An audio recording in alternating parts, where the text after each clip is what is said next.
All right, George, you didn't have to go to YouTube. I'm gonna show you what I did here. This is easy, right? So I took a piece of MDF. This is actually only 1/2 inch. I should have gone 3/4 inch, but I think I was being cheap at the time.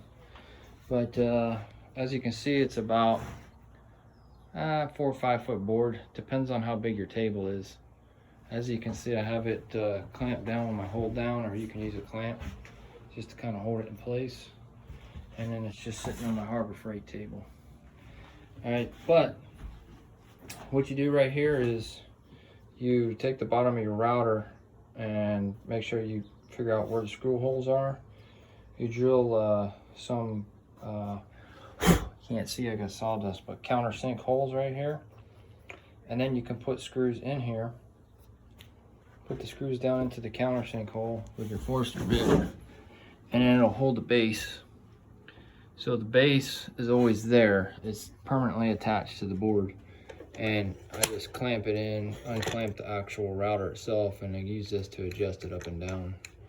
And then for the fence, it's just a 1x3. You can make this any size you want. It could be a 1x4, 2x4, it doesn't really matter.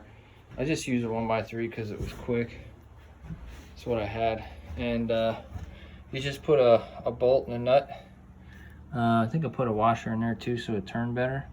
Countersunk it from the bottom so it's flat on the bottom, and then just put one nut in there so that I can turn this fence up against my piece. So my router bit comes out right here, and I can turn the fence closer, farther away, whatever I want to do. And then when I have it where I want it, I just take this clamp.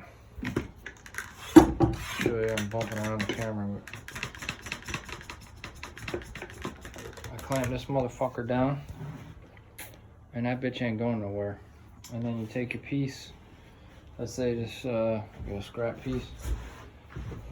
Take your piece and just put it up against the fence, run it through. You can go both ways. Sometimes I run it through forward and backward to get it cleaner, but that's pretty much all there is to it. And it didn't cost you shit, and I use it religiously now.